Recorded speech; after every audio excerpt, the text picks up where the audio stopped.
निवेदन करेंगे, सारे दिन तुम बाकी के दिनों में जाओ, सारी समस्या का हल जम जम के बोलो जरा, एक लोटा जल। पर सावन के महीने में 2 लोटा। घर से चलो तो लोटे के ऊपर लोटा हो, डबल डबल। कब मंजिल डबल कर देगा, कब तुम्हारी आय डबल कर देगा, कब तुम्हारी जिंदगी के सुख को डबल कर देगा, पता ही नहीं पड़ पाएगा, पता नहीं चलेगा।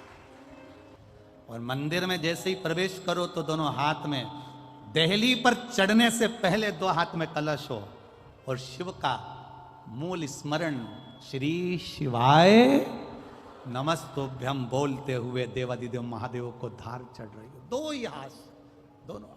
श्रावण का पहला दिन, वैसे तो अभी आप गुरु पूर्णिमा की कथा सुनेंगे तो उसमें हम वर्णन करेंगे इस चीज का। श्रावण का पहला दिन और श्रावण का समापन का दिन, ये 2 दिन तुमरुका जी का नाम लेकर अशोक सुंदरी वाली जगह पर एक बेलपत्र अगर कोई समर्पित कर देता है तो उसके घर में वंश की कभी कमी नहीं आ सकती, उसके घर संतान जरूर होती है, पुत्र प्राप्त होता है, बेटी हो बेटा हो संतान अवश्य प्राप्त होती है, वंश बढ़ता है, ये वंश की वृद्धि की। आप पूरे महीने बेलपत्र नहीं चढ़ा सकते तो प्रथम दिन हो रहा, श्रावण महीने रोज 1 लोटा पानी लेकर जाते हो, सावन के महीने में कोई 1 दिन दोनों हाथ में कलश लेकर जाना। हम कावड़ नहीं ले जा सकते, बहुत दूर नहीं जा सकते, अपने घर से जल भरकर हाथ की कावड़ बनाकर शिव जी पर दोनों हाथ से समर्पित करना है, अपने घर की सुख समृद्धि और पूरे महीने में कोई 1 दिन शंकर का स्मरण कर। एक संकल्प लो, सावन के महीने में 1 बेलपत्री का वृक्ष जरूर लगाएंगे, ये नियम आप और हम लेकर। तो श्रावण के महीने में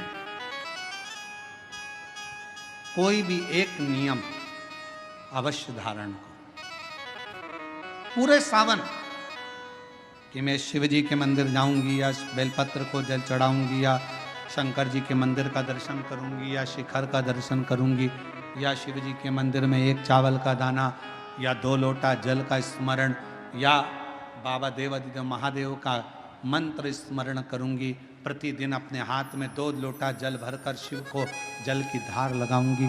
कोई भी एक नियम अपने श्रावण महीने में अवश्य,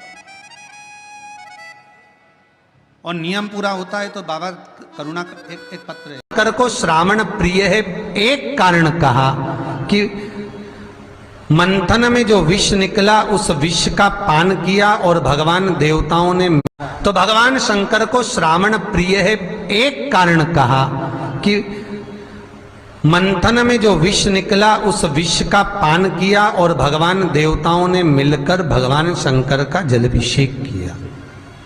दूसरा कारण कहा, माता सती ने शंकर को पाने के लिए श्रावण के महीने में ही सबसे ज्यादा साधना करी है। और क्या करा था माता सती ने, एक बालू का मिट्टी का शिवलिंग बनाती थी, प्रतिदिन शिवलिंग का निर्माण करती थी और शिवलिंग का निर्माण कर कर उसकी पूजन कर कर अर्चना कर कर उसका विसर्जन करती थी सती माता। और माता सती का नियम था भगवान शंकर को पाने के लिए शिवलिंग का। तो हमारे यहाँ शिव महापुराण में लिखा है कि पार्थिव शिवलिंग का निर्माण होना चाहिए, और पार्थिव शिवलिंग का निर्माण करना है तो उसके लिए भी वर्णन करा गया। ब्राह्मण श्वेत मट्टी के शिवलिंग का निर्माण करे, वैश्य पीली मट्टी के शिवलिंग का निर्माण करे, क्षत्रिय लाल मट्टी के शिवलिंग का निर्माण करे और शूद्र काली मिट्टी के शिवलिंग का निर्माण करें। कितना बड़ा शिवलिंग बनाना चाहिए? अगर हम पार्थिव शिवलिंग का निर्माण कर रहे हैं या हमारे घर में हम कोई मूर्ति रख रहे हैं या हमारे घर में हम कोई मूर्ति को विराजमान कर रहे हैं तो उस मूर्ति का भाव कितना बड़ा होना चाहिए? तो कहा, जमीन पर अपने हस्त कमल को रखकर अंगूठे को ऊंचा कर कर देख लो, बस इतनी बड़ी मूर्ति घर के अंदर होना चाहिए, चाहे वो लड्डू गोपाल की हो, चाहे वो दुर्गा भवानी की हो, चाहे वो राम जी की हो, शंकर जी की हो, कृष्ण की हो, जिसकी रखना हो, बस इतनी बड़ी मूर्ति घर के अंदर होना चाहिए। क्यों? इससे बड़ी अगर मूर्ति होती है तो जैसे मंदिर में सेवा होती है उतनी सेवा की उसको जरूरत पड़ती है, और अगर इससे छोटी मूर्ति होती है, जितनी छोटी होगी उतनी सेवा कम करना पड़ती है। तो मूर्ति जितनी छोटी होगी उतना सुख प्रदान करेगी, उतना सुख, उतना आनंद देगी। पर श्रावण के महीने में यदि आप रोज शिवलिंग नहीं बना सकते तो पूरे महीने में एक बार शंकर का शिवलिंग का, पार्थिव शिवलिंग का निर्माण करना चाहिए, जरूर करना चाहिए। और पार्थिव शिवलिंग का निर्माण कर कर उसकी आराधना, उसकी अर्चना, उसकी पूजन करना चाहिए। नमः शिवाय, ओम नमः शिवाय, ओम नमः शिवाय, नमः शिवाय। पार्थिव शिवलिंग का जब भी निर्माण करें, किसी थाली में या पात्र में, जिसमें भी आप निर्माण कर रहे हैं, उस पार्थिव शिवलिंग को बनाने से पहले उसके अंदर, पात्र के अंदर एक बेलपत्र रखे। बेलपत्र क्या, आपको कथा में कल कहा था, बेलपत्र का वृक्ष माता पार्वती के नयन अश्रु से प्रकट हुआ है, और रुद्राक्ष का वृक्ष शंकर भगवान के नयन अश्रु से प्रकट हुआ है। तो बेलपत्र रखकर फिर उसके ऊपर शिवलिंग का निर्माण करें, फिर उसके ऊपर शिवलिंग, उसका लाभ आनंदित होगा, उसका सुख आनंदित होगा, वो आनंद फल देने वाला होगा। कई लोग सीधे थाली में शिवलिंग बना देते हैं। माता पार्वती के हस्त कमल पर शिवलिंग का निर्माण है महाराज, हस्त कमल सुख देने के लिए। तो भगवान शंकर के शिवलिंग का निर्माण करें। माता सती ने भी किया, यही श्रावण के महीने में माता सती शंकर भगवान के शिवलिंग का निर्माण करती है, पूजन करती है, अर्चना करती है। फिर शाम के समय उस शिवलिंग को मस्तक पर स्पर्श कर कर जलाशय में, कुंड में, जल में, बावड़ी में, कुएं में, तालाब में उसका विसर्जन करती है मां। दूसरा कारण कहा, सती शंकर को इसी श्रावण में रिझाई थी, इसलिए शंकर को श्रावण अति प्रिय है। कि पहले आती है नवमी, फिर आवेगी एकादशी, देवसोनी। तो भंडारिया नवमी का मतलब क्या होता है? भंडारिया नवमी का स्मरण क्या होता है? अभी आपको कहा था 9 जगह पर बेलपत्र चढ़ती है। भंडारिया नवमी का मतलब ही यही है कि भगवान विष्णु सोने जाने से पहले नवमी तिथि के दिन 9 बेलपत्र भगवान शंकर को समर्पित कर कर भगवान शिव के मंदिर में बैठकर भगवान शंकर की आराधना कर कर भगवान विष्णु लक्ष्मी जी के साथ अपनी सृष्टि का कार्यभार 4 महीने के लिए शंकर जी को सौंप देते हैं भंडारिया नवमी के दिन। और एकादशी के दिन से, देवसोनी एकादशी के दिन जब भगवान सोते हैं, उस दिन से भगवान शंकर पूरे कार्यभार को देखते हैं, पूरे कार्यभार। जब कार्यभार सौंपा गया, भगवान शंकर सृष्टि का संचालन करने लगे, तब ब्रह्मा और विष्णु ने आकर शंकर जी की आराधना यही श्रावण के महीने में करी थी कि आपने पूरा कार्य अच्छे से संभाला, इसलिए शंकर को श्रावण अति प्रिय है। यह तीसरा कारण है शंकर को श्रावण प्रियता का। अब शिव महापुराण की कथा करिए कि शंकर को श्रावण प्रिय चौथा कारण वर्णन करा कि ये कारण भगवान शंकर की आराधना माता पार्वती ने बाल्यपन से करी, खूब करी, खूब दिल से करी।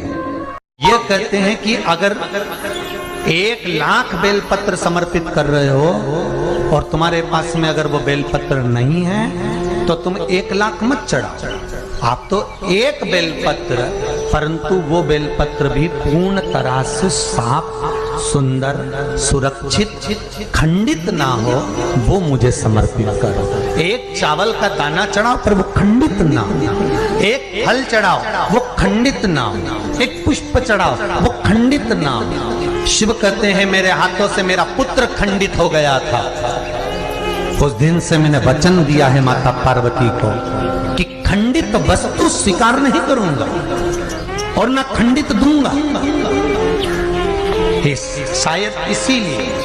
शायद इसीलिए ये चरित्र कथा है कि जिस नारी का गर्भ 2-3 महीना ठहरने के बाद में गर्भ गिर जाता हो, 4 महीना ठहरने के बाद गर्भ गिर जाता हो, गर्भ बच्चा पूर्ण नहीं होता हो, या बच्चा कहीं शरीर के अंदर डॉक्टर कह रहे हैं सोनोग्राफी में कि ये विकलांग है, बच्चे के पाँव में या मुख में या शरीर में पानी भरा गया है, ये सुरक्षित नहीं होगा, ये बुद्धि से कमजोर होगा, या ये बच्चा ऐसा विकलांग होगा, तो उसी समय पर जैसे ही डॉक्टर ने कहा वैसे ही एक श्रीफल, और वो श्रीफल खंडित नहीं होना चाहिए, उस श्रीफल पर जो नारी है गर्भ से है, उस नारी का सिर से लेकर एड़ी तक एक लच्छा, लच्छा मतलब मोली, मोली मतलब नाड़ा जो हाथ में बांधते हो कलेवा, उसको नाप कर श्रीफल पर भगवान शंकर का नाम लेकर उस स्त्री का नाम और गोत्र बोलकर बांधकर भगवान शंकर के चरणों में ले जाकर रख दीजिए, फिर वो बच्चे की जवाबदारी शिव की हो जाती है, फिर शंकर की, क्योंकि शिव ने माता पार्वती को वचन दिया था कि मैं खंडित नहीं दे सकता। सारे देवताओं के मंदिर में नारियल फूटता है, हनुमान जी के मंदिर में नारियल फूटता है, राम जी के मंदिर में नारियल फूटता है, देवी जी के मंदिर में नारियल फोड़ा जाता है, पर शंकर जी के मंदिर में नारियल नहीं फोड़ा जाता। आखा की आखा दिया जाता है कि पूर्ण दीजिए, बेलपत्र पूर्ण दीजिए, फल पूर्ण दीजिए, एक चावल का दाना भी दे रहे हो तो पूर्ण दीजिए। उसमें एक और अच्छी बात है, बहुत ध्यान लगाकर सुनिएगा जरा, जितने आस्था चैनल पर सुन रहे हो, यूट्यूब पर सुन रहे हो, फेसबुक पर सुन रहे हो, या इस पंडाल में श्रवण कर रहे हो, बहुत सावधानी से ध्यान दीजिएगा।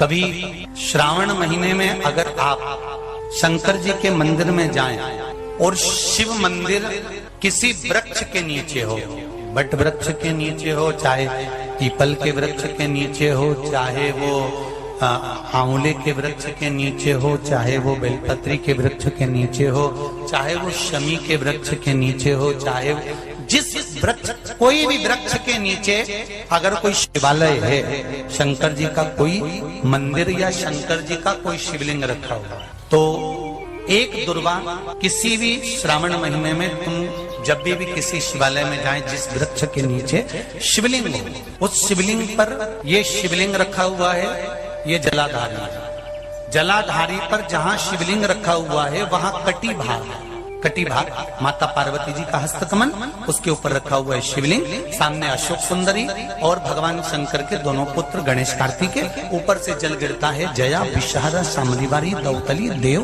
ये भगवान शंकर की 5 बेटियां। तो जो कटी भाग है, इस कटी भाग पर अगर मात्र एक दुर्वा समर्पित कर कर, जिसकी किडनी या लीवर डैमेज हो रहा हो, काम नहीं कर रहा हो, या किडनी लीवर में कोई तकलीफ हो रही हो, या डायलिसिस चल रहा हो, तो मात्र एक दुर्वा उस कटी भाग पर श्रावण महीने में समर्पित कर कर, उस दुर्वा के 7 टुकड़े कर कर 7 दिन प्रतिदिन सुबह के समय पर उसको चबाकर खा लेने पर या निगल जाने पर धीरे धीरे धीरे धीरे डायलिसिस बंद होने लगता है और किडनी लीवर अपना काम करना प्रारंभ कर देते हैं।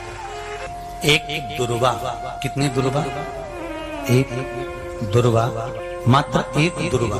शंकर भगवान पर चढ़े हुए जल जब नीचे की ओर आता है, जिस जगह पर जल गिरता है उस जगह पर मात्र एक दुर्वा अपनी कामना कर कर इस शरीर के सुख के लिए शंकर भगवान के जल गिरने वाले स्थान के पास में अवधूतेश्वर महादेव के नाम से रख दी जाती है, तो जिंदगी में कभी बड़ी बीमारी नहीं आती। उसी तरह इससे रोग को समाप्त करने के लिए दुर्वा का प्रयोग किया गया। आप लोगों ने पूर्व में जो शिव महापुराण की कथा कुबेरेश्वर बाबा की धरा से करी थी, वो आप लोगों को ध्यान में होगा। दुर्वा कैसे उत्पन्न हुई थी, दुर्वा का महत्व क्या है, कितनी दुर्वा चढ़ाना चाहिए, कैसी दुर्वा चढ़ाना चाहिए, दुर्वा की उत्पत्ति कहाँ से हुई है, दुर्वा तोड़ने के बाद पानी में डालने के बाद फिर हरी हो जाती है, इसका क्या कारण है,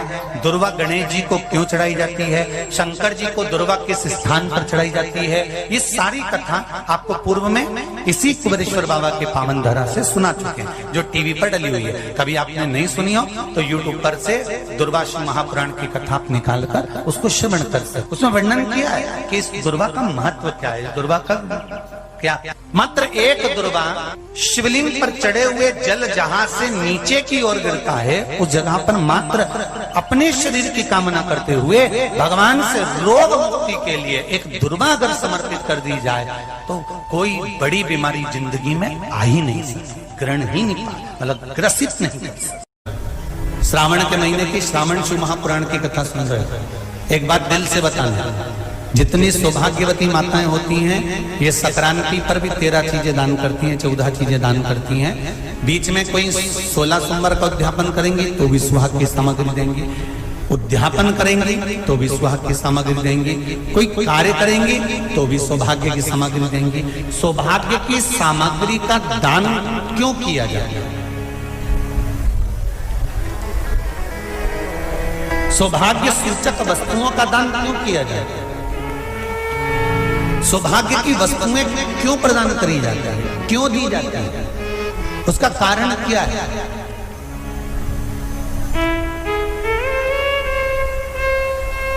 क्यों देते हैं? महाराज, भारत की भूमि की सौभाग्यवती माताओं का एक मन की अभिलाषा रहती है, भारत की भूमि की माताओं की एक अभिलाषा रहती है कि जब उसके प्राण छूटे तो अखंड सौभाग्य धारण करके पति के कंधे पर और पुत्र के कंधे पर शमशान पर।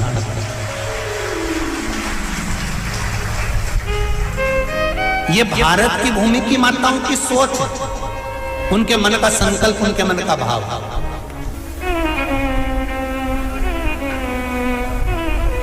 क्यों देते हैं चूड़ी का दान, क्यों देते हैं बिंदी का दान, क्यों देते हैं अखंड सौभाग्य का दान? किस महाराज?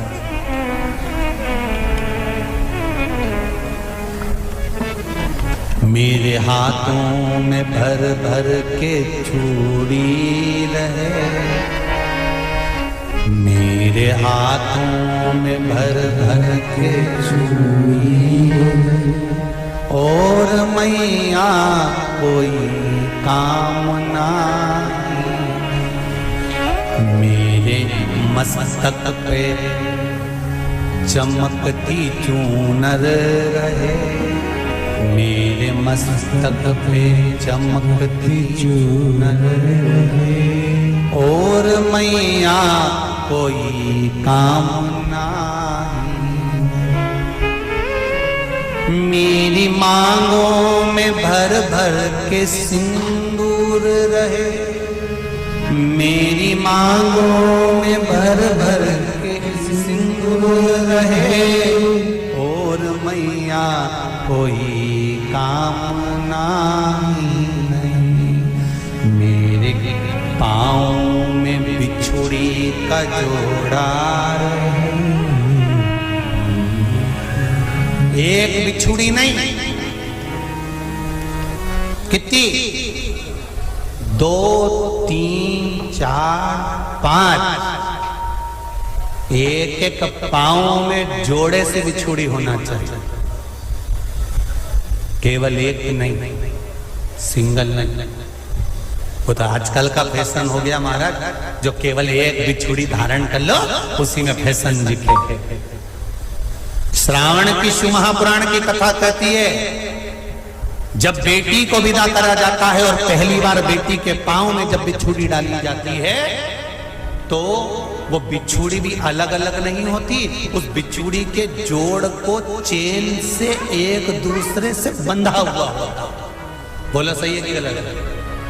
जितने आस्था चैनल पर कथा सुन रहे हैं, जितने फेसबुक पर सुन रहे हैं, यूट्यूब पर सुन रहे हैं, सुन लेना कि मेरे भारत की माताओं का जब पाणी ग्रहण संस्कार किसी बेटी का होता है, उसके पांव में जब पहली बार बिछुड़ा पिनाया जाता है, बिछुड़ी पिनाई जाती है, तो वो बिछुड़ी भी एक दूसरे से बंधी हुई होती है, चेन से बंधी हुई होती है। उसको अलग अलग वाली बिछुड़ी शादी के मंडप में नहीं पहनाई जाती। क्यों?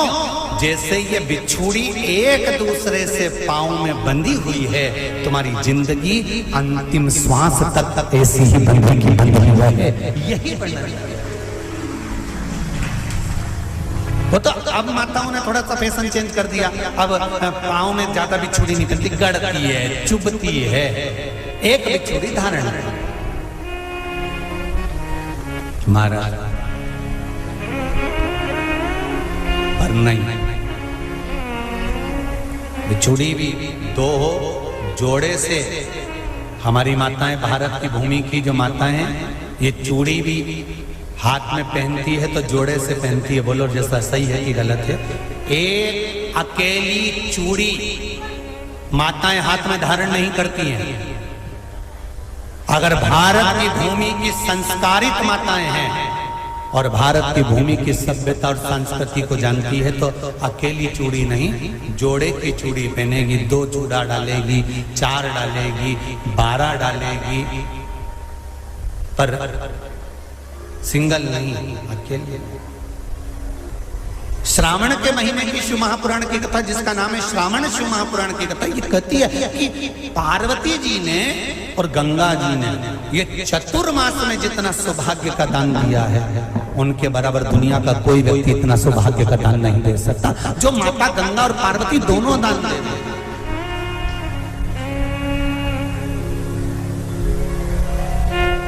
प्रतिदिन दे रहे हैं।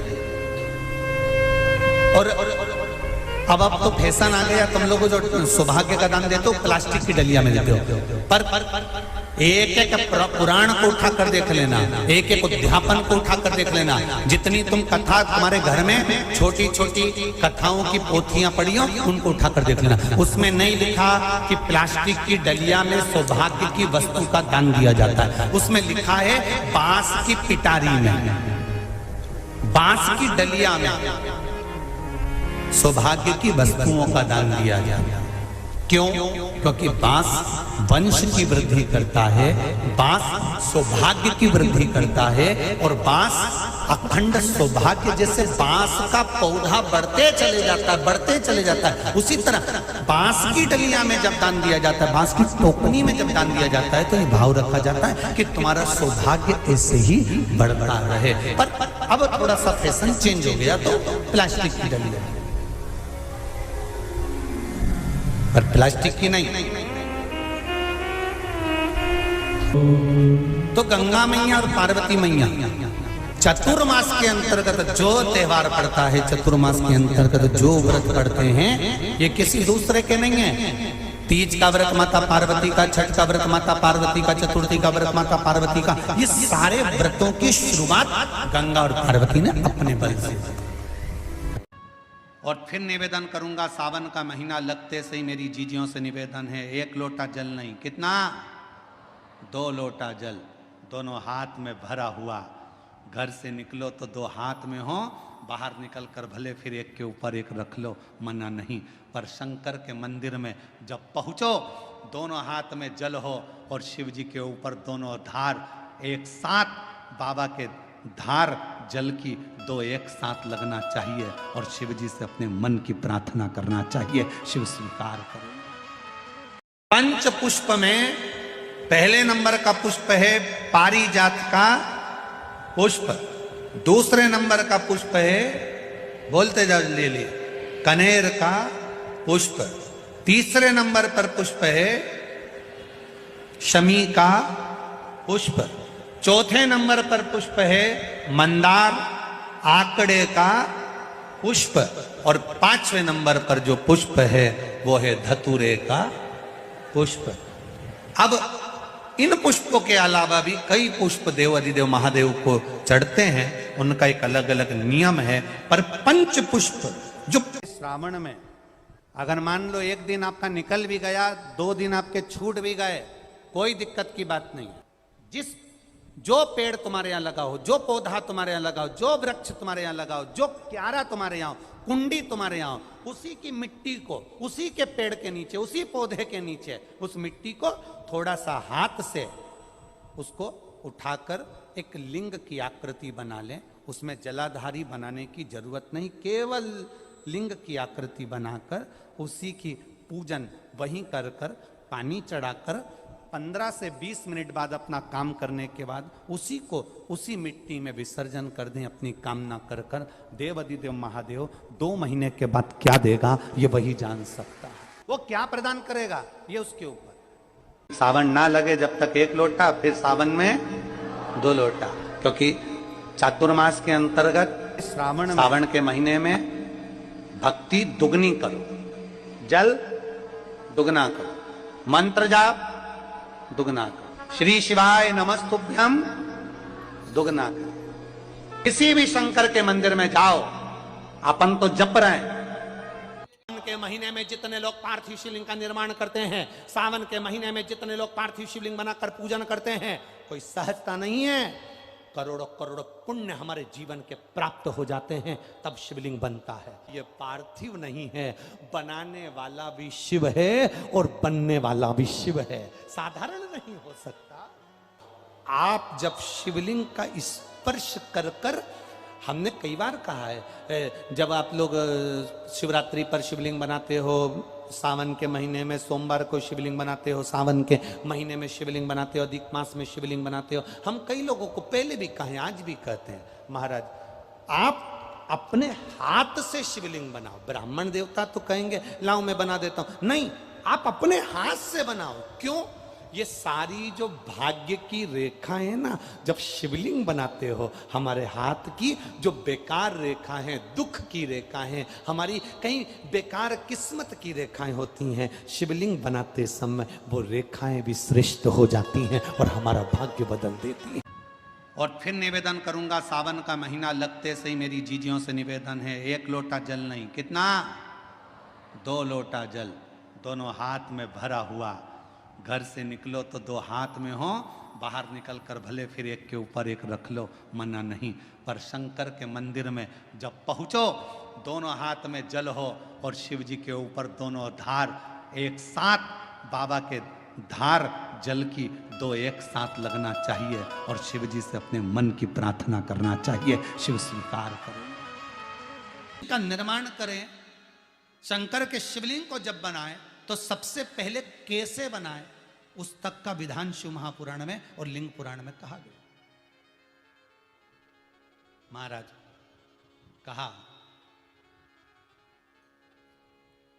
क्यारे की मिट्टी हो, क्यारा मतलब समझिएगा, जिस मिट्टी पर कोई गंदगी ना करी गई हो, ऐसी जगह का कोई भाग मिट्टी का लाया जाए, जहां कोई गंदगी ना करे। की मिट्टी, क्यारे की मिट्टी मतलब जिस मिट्टी पर कोई गंदगी ना करी गई हो, ऐसी जगह की मिट्टी को लेकर जाए। और मिट्टी को लाने के बाद थोड़ा पानी का सींचन कर दें, अर्थात घर में लाएं तो उससे पहले मिट्टी को पवित्र करें। अपने घर में गंगा जल रखा हो, यमुना जल रखा हो, सरयू जी का जल रखा हो, उससे मिट्टी का सींचन कर दें। मान लो अगर ये जल नहीं भी है तो जल के अंदर थोड़ा सा इत्र डालकर मिट्टी का सींचन करें। अगर इत्र भी नहीं है तो जल के अंदर थोड़ा सा दूध डालकर मिट्टी का सींचन कर।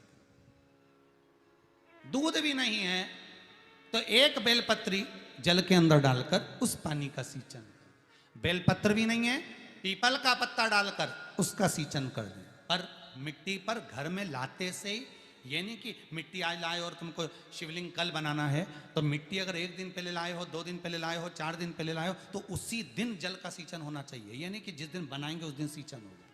मिट्टी पर पानी का छींटा, सींचन भले ज्यादा मत डालो, पर छींटा तो उस दिन लगा देना चाहिए जिस दिन घर में मिट्टी लेकर आए हो, जिस दिन लेकर। फिर भले तुम शिवलिंग 15 दिन बाद बनाओ, 8 दिन बाद बनाओ, 10 दिन बाद बनाओ, 3 दिन बाद बनाओ, और उस समय पर मिट्टी का सींचन उस समय हो जाए। फिर कहा, जिस दिन शिवलिंग का निर्माण करो उस दिन प्रातः में अगर आप शिवलिंग बना रहे हैं तो ब्रह्म मुहूर्त में मिट्टी को गला दो। किस पानी से गलाना है उसका भी प्रमाण, उसका भी शास्त्र वर्णन करा। किस जल से गलाया जाए, शिव महापुराण की कथा कहती है, अगर आपको आज शिवलिंग का निर्माण करना है, शाम को आप शिवलिंग का निर्माण कर रहे हो, तो अपने पानी का जो मटका होता है, हंडा होता है, रसोई घर में जहां पानी भर कर रखते हो, उसके नजदीक में 1 कलश जिसमें अलग से ताजा जल भरा जाए और उस पर प्लेट ढकी हो और उस पर 1 चावल का दाना रखा हो, उस जल को लेकर आओ। थोड़ी देर रखा रहे, आधा घंटा, 2 घंटा, 3 घंटा, 15 मिनट, 20 मिनट, पर वो पानी वहां रखा होना चाहिए। रसोई घर में अन्नपूर्णा का निवास होता है, परिंदे के पास पितरों का निवास होता है। अन्नपूर्णा पितृ सब रसोई घर के भीतर विराजमान होते हैं। शास्त्र कहता है 33 कौटि देवता एक समय के लिए, एक क्षण के लिए हमारे रसोई घर में प्रवेश करते हैं। इसलिए रसोई घर को तुम पूरे घर को स्वच्छ रखो ना रखो, पूरे घर को तुम साफ रखो ना रखो, पर रसोई घर एकदम क्लीन होना चाहिए। पहला क्रम है पार्थिव शिवलिंग का निर्माण।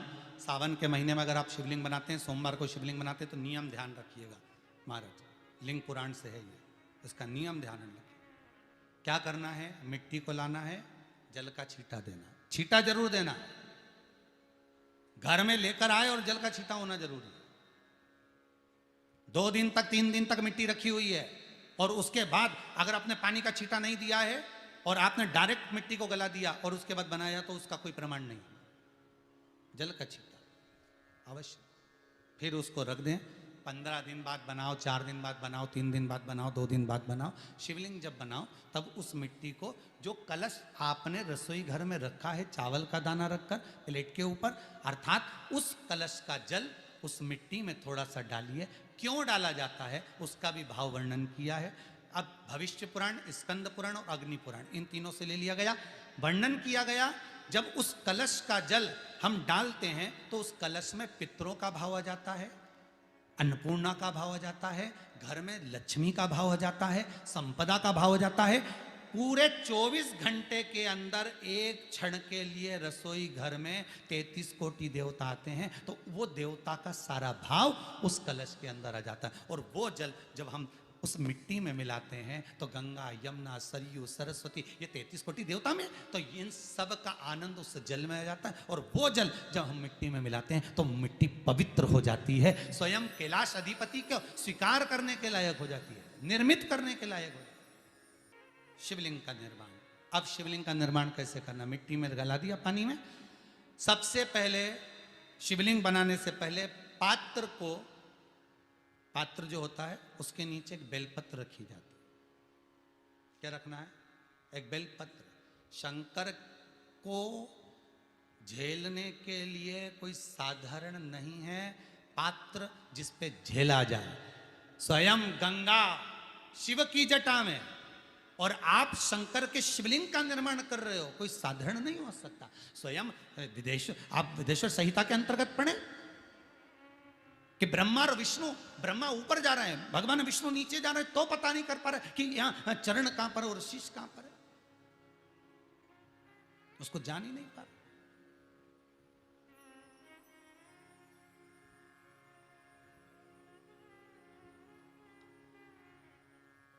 बस एक बेलपत्र साधारण भाव में, बेलपत्र भी सीधा भाग, और इस बेलपत्र की जो डंडी है वो उत्तर दिशा में रखना है थाली के अंतर्गत। जब आप शिवलिंग का निर्माण करें उत्तर, इसके ऊपर जो गलाई हुई मिट्टी है वो डाल दीजिए। और डालने के बाद सबसे पहले शिवलिंग का स्वरूप बनाना है। सबसे पहले नीचे की जलाधारी नहीं बनाना, क्या बनाना है, शिवलिंग का स्वरूप बनाना। बनाने के बाद उसी शिवलिंग के पास में और मिट्टी डाल लीजिए, फिर जलाधारी का निर्माण कर, फिर जलाधारी।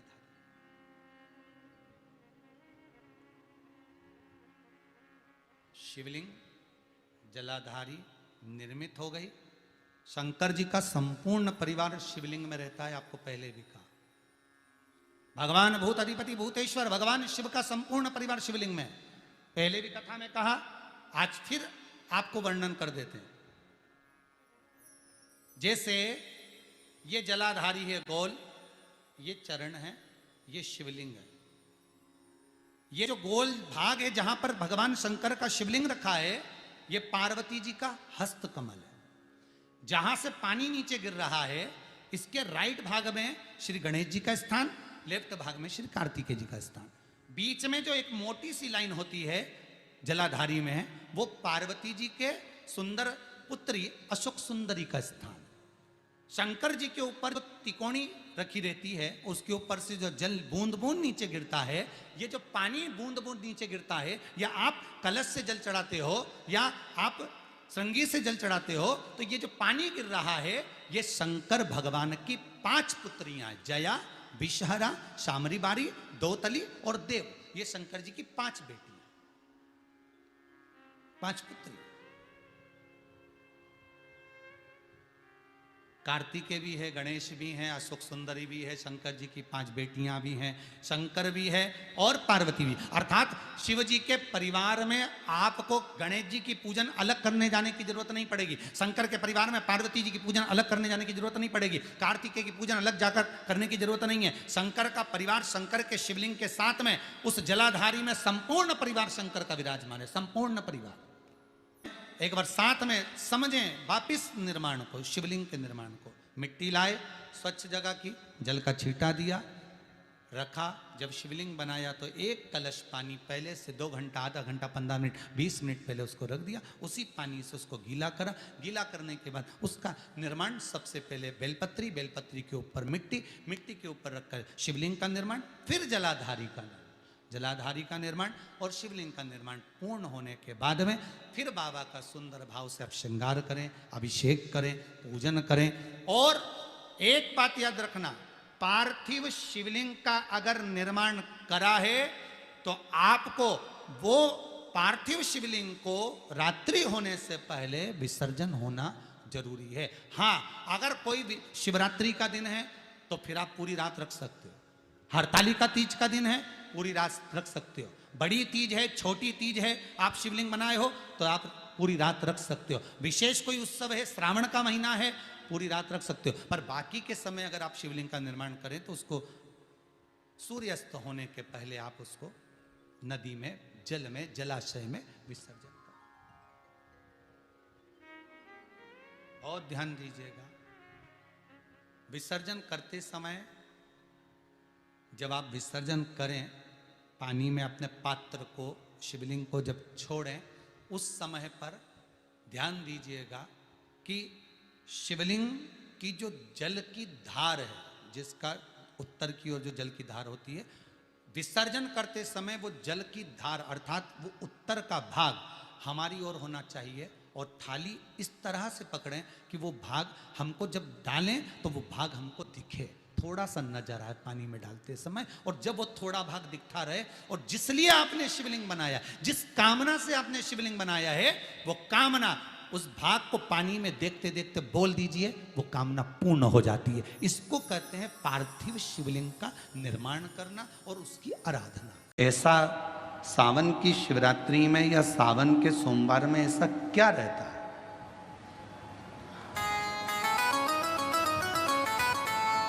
श्रावण की शिवरात्रि में, श्रावण के सोमवार में इतना महत्व क्या रहता है कि आप 12 महीने शिवरात्रि पर ऑनलाइन पूजन नहीं कराते, पर सावन के महीने की शिवरात्रि आई कि आप ऑनलाइन पूजन कराते और पूरा विश्व, देश, भारत देश ही नहीं पूरे विश्व में, विदेशों में भी लोग ऑनलाइन पूजन करते।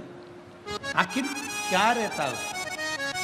मेरा मेरी जीजी से, मेरी बहन से निवेदन है, तुम दुनिया के साल भर में कितने भी व्रत कर लो, तुम कितने भी उपवास कर लो, तुम कितनी भी पूजन कर लो, तुम कितना भी अनुष्ठान कर लो, सारे व्रतों पर, सारे अनुष्ठानों पर, सारी पूजन पर सावन के महीने के जो सोमवार होते हैं, जो शिवरात्रि होती है, जो प्रदोष होती है, ये पूरे साल के व्रतों पर प्रबलता प्रदान करते हैं, बल देते रहते हैं।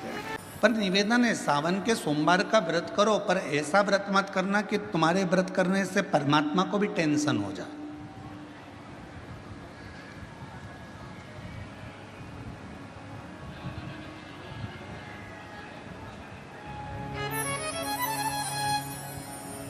कई माताएं व्रत कर लेती हैं, मेरा सावन का महीने में व्रत है, पूरा 1 महीना व्रत करूंगी, 1 लौंग खाऊंगी, 1 गिलास दूध लूंगी, इसके सिवाय कुछ नहीं लूंगी, 1 फल खाऊंगी, इसके सिवाय कुछ नहीं। बहू बेचारी बोल रही, मम्मी शुगर ऊपर नीचे हो जाएगी, तुम्हारा बीपी ऊंचा नीचा हो जाएगा, तुम तो खाओ पियो। अब आपको पूरे महीने भगवान शंकर की आराधना भी करना है, पूजन भी करना है, अर्चना भी करना है, जाप भी करना है, कथा भी सुनना है, मंदिर भी जाना है। और मालूम पड़ा ऊपर से तुम बीमार पड़ गए, बीमार पड़ गए तो क्या मंदिर जा पाओगे? जम के तो बोलो, नहीं। आराधना कर पाओगे? बैठकर भजन कर पाओगे? कथा सुन पाओगे? नहीं। इसलिए व्रत ऐसा करना जिस व्रत में तुमको भी टेंशन नहीं, तुम्हारे परिवार को भी टेंशन नहीं और भगवान शंकर को भी टेंशन नहीं, किसी को चिंता नहीं। तुम्हारे व्रत करने से किसी को परेशानी नहीं। मालूम पड़े तुम भोजन का त्याग कर दो, इसका त्याग कर दो, उसका त्याग कर दो, सब चीज़ों का त्याग कर दो और बीमार पड़ जाओ, तो शिव महापुराण की कथा कहती है ऐसा ऐसा तप, ऐसी साधना किसी का नहीं। तुमरुका जी जब कथा कहने के लिए बैठे, चंचुला देवी ने तुमरुका जी से एक प्रश्न किया कि कथा सुनने का नियम क्या है। गीता प्रेस गोरखपुर की शिव महापुराण की कथा लेकर आना, उसमें पढ़ना शिव महापुराण कथा महत्तम।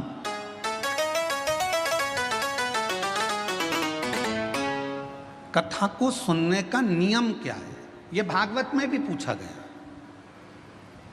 परीक्षित ने सुखदेव जी महाराज से पूछा था कथा सुनने का नियम क्या है। शिव पुराण में चंचुला देवी तुमरुका जी से पूछ रही हैं कि कथा सुनने का नियम क्या है, क्या नियम है कथा सुनने का। तो कहा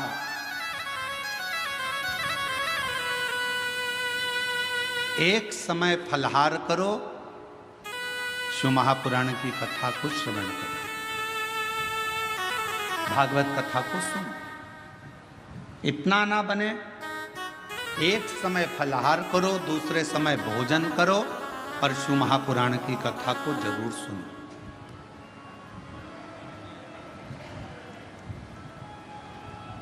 और इतने में भी काम ना चले तो शिव महापुराण की कथा में तुमरुका जी ने चंचुला देवी से कहा दोनों समय भोजन करो, पर शिव महापुराण की कथा जम के बोलो, सुनो नहीं जरूर सुनो। और यहां तक कहा यदि इतने में भी काम ना चले, दोनों समय भोजन में भी काम ना चले, तो टिफिन लेके कथा में चलो, पर शिव महापुराण की कथा जरूर सुनो। जैसे मां आदि शक्ति मां भवानी के शरीर के तेज प्रकाश जल से बेलपत्र का पौधा होता है, बेलपत्र का बेलपत्र का पौधा माता पार्वती जी के द्वारा प्रकट किया गया। बेलपत्र के वृक्ष की गणना करी गई। बेलपत्र के वृक्ष की जो जड़ होती है उसमें मां गौरी का स्थान होता है।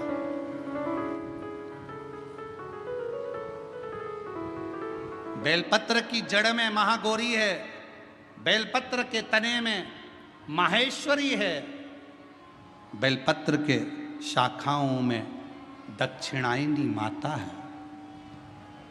बेलपत्र की पत्ती में मां पार्वती है, बेलपत्र के फल में मां कात्यायनी है, और बेलपत्र के उस सुंदर आनंदमय फूल में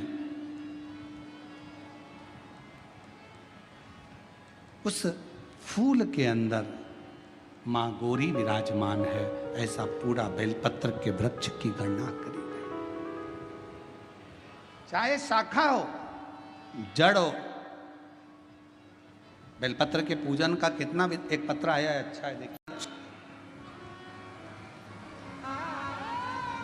जिसके नीचे बैठकर यदि कोई अनुष्ठान, कोई तप, कोई साधना, कोई व्रत, कोई उपास किया जाए,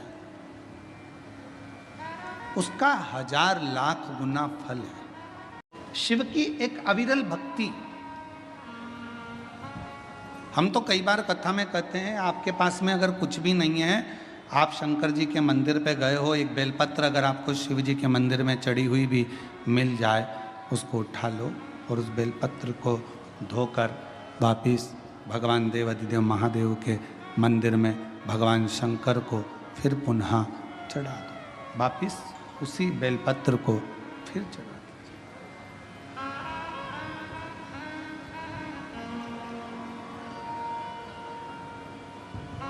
और कई बार त्रिगुणाकार, त्रिकालदर्शी, त्रिनेत्रधारी, त्रिपुंडधारी, त्रिशूलधारी मेरे देवाधिदेव महादेव को चढ़ाने के लिए अगर मंदिर में तुम्हें बेलपत्र मिले भी ना तो अपने हाथ की 3 उंगलियों का स्पर्श भगवान शंकर को कर लीजिए और शिव के नाम का उच्चारण कर लीजिए। शिव उस बेलपत्र को स्वीकार कर लेते हैं। भाव, एक स्वच्छ भाव, निर्मल मन सो मोहि पावा। भगवान शंकर को अगर आप भाव से रिझा रहे हैं, निर्मल भाव दे रहे हैं, शिव उसको भी स्वीकार कर। मेरे ओगड़दानी कभी भी आपसे कोई वस्तु की चाह नहीं। कथा देखिएगा जरा, शिव महापुराण की कथा में एक शब्द आता है कि ब्रह्मदेव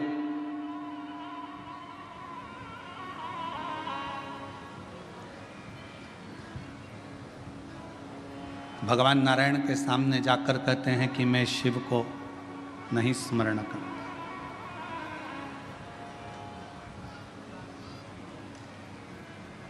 मैं नहीं जानता कौन शिव, कौन सृष्टि के रचना करता। ब्रह्मा जी ने तो अपने मन में विचार कर लिया कि सृष्टि का रचना करता केवल मैं हूं, केवल मैं। और ये मैं और मेरा का जो संबोधन है, ये अहम का संबोधन।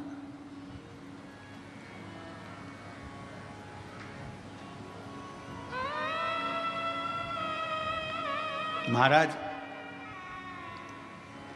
हाथ की लकीरें भले आपके हाथ की मुट्ठी में बंद हो, हाथ की लकीरें भले आपके हाथ की मुट्ठी में बंद हो, पर मुट्ठी में ये लकीरें बंद कर सकते हो पर काबू नहीं कर सकते। आपके हाथ की लकीरों में जो लिखा है वो काबू में तो केवल एक देवाधिदेव महादेव ही कर सकता है, उसके सिवा कोई नहीं कर सकता। कोई